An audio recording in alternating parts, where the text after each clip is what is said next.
मान मानचित्रण। मानचित्रण मतलब क्या हुआ? मानचित्र मतलब नक्शा, मैप। जैसे भारत का नक्शा ये है,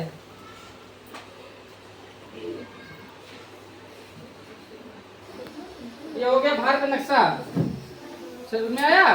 तो इसको क्या बोलते हैं? मानचित्र। इंग्लिश में बोलते हैं मैप। क्या है? मैप। मैप के क्या क्या फायदे हैं? जैसे हमें पहला फायदा तो हो गया कि हमें दिशा का पता लगता है। किसका पता लगता है? दिशा का पता लगता है। जैसे ऊपर हो गया उत्तर, सबसे नीचे क्या है? दक्षिण, इधर क्या है? पूरब, इधर क्या है? पश्चिम। यानी कि अब हम कोई भी, जैसे हमारा शहर यहाँ पे है बलरामपुर में, तो ये किस साइड में हो गया? पूरब और उत्तर के बीच में। तो यानी कि पूर्वोत्तर क्षेत्र में हमारा क्षेत्र है, यानी कि थोड़ा सा पूरब की ओर हमारा ये जिला पड़ता है बलरामपुर, ऐसा में। तो इसीलिए पहला फायदा ये हो गया कि हमें दिशा की जानकारी होती है। फिर अब नक्शा जो है कई तरह का होता है। एक हो गया नक्शा माप का मानचित्र के प्रकार। पहला हो गया भौतिक मानचित्र।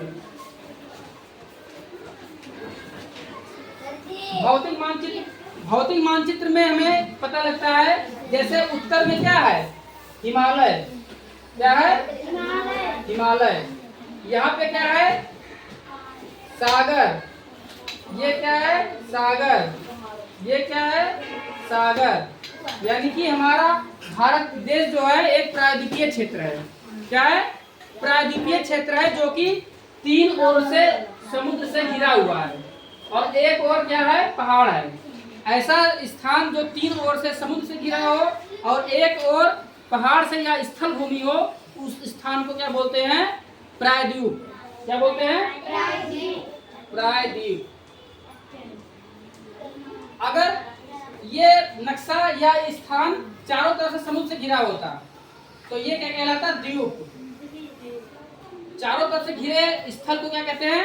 द्वीप। जैसे अंडमान निकोबार द्वीप समूह, लक्षद्वीप समूह, ये सब क्या है? द्वीप हैं। यानी कि ऐसे समुद्र, चारों समुद्र है और बीच में ऐसे ऐसे क्या है? स्थल है। तो ये सब द्वीप हैं भारत के। क्या है? द्वीप हैं।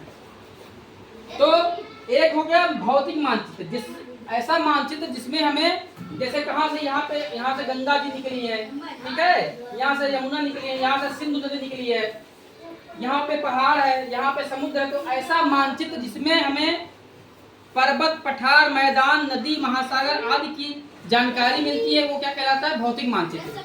क्या कहलाता है? फिर दूसरा है राजनीतिक मानचित्र। क्या है? राजनीतिक में जैसे अब यहाँ पे ऐसा नक्शा जिसमें क्षेत्रों का नाम लिखा हो, जैसे यहाँ पे बलरामपुर है, यहाँ पे लखनऊ है, यहाँ पे दिल्ली है, यहाँ पे जम्मू है, ठीक है, यहाँ पे तमिलनाडु है, यहाँ पे केरल है, यहाँ पे गोवा है। यानी कि सारे स्टेट और जगहों का नाम जिसमें दर्शाया जाता है वो क्या कहलाता है? राजनीतिक मानचित्र। क्या चीज? राजनीतिक मानचित्र। फिर तीसरा है थीमेटिक मानचित्र। थीमेटिक, इसमें क्या कहलाता है कि जहां पे सड़क मानचित्र, वर्षा मानचित्र, मतलब ये दिखाया जाए कि यहाँ पर वर्षा ज्यादा होता है। जैसे यहाँ पर क्या है? पूर्वोत्तर क्षेत्र में मानसून ग्राम में वर्षा ज्यादा होता है। सड़कें कहाँ कहाँ से जा रही हैं, रेल मार्ग कहाँ कहाँ से जा रहा है, समझ में आया? और वन कहाँ पे लगे हैं। यानी कि किसी विशेष स्थान की विशेषता बताए, वह मानचित्र क्या कहलाता है? थीमेटिक मानचित्र। यानी कि वहाँ का थीम क्या है उस स्थान का, कि सड़क जा रही है, रेल जा रहा है, यहाँ पे जंगल है, यहाँ पे वर्षा ज्यादा हो रहा है, यानी कि उसकी विशेषता उस जगह का बताए, वो क्या कहलाता है? थीमेटिक मानचित्र। फिर एक है भू राजस्व मानचित्र। इसमें क्या कहलाता है कि भूमि का बंटवारा, जो जैसे सरकारी वाले यूज करते हैं, लेखपाल वाले यूज करते हैं। लेखपाल जो होते हैं, पटवारी होते हैं सरकारी विभाग में, वो इसका यूज करते हैं भू राजस्व का, कि सिंचित भूमि पे कहाँ पे है और कम वर्षा वाला क्षेत्र कहाँ पे है। तो ये तुम्हारा हो गया भू राजस्व, यानी कि 4 प्रकार के मानचित्र हो गए, भौतिक, राजनैतिक, थीमेटिक और भू राजस्व मानचित्र। 4 प्रकार के मानचित्र हो गए जिनके बारे में हमने आपको बताया।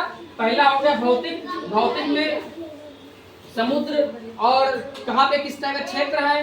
दूसरा राजनीतिक, यहाँ पे शहरों का नाम लिखा रहता है। थीमेटिक में क्या होता है कि सड़क, रास्ता, नदी, ये सब बताता है। और भू राजस्व में क्या बताता है, जो सरकारी विभाग वाले यूज करते हैं, वो थीमेटिक, वो भू राजस्व मानचित्र कहलाता है। इतना समझ में आया?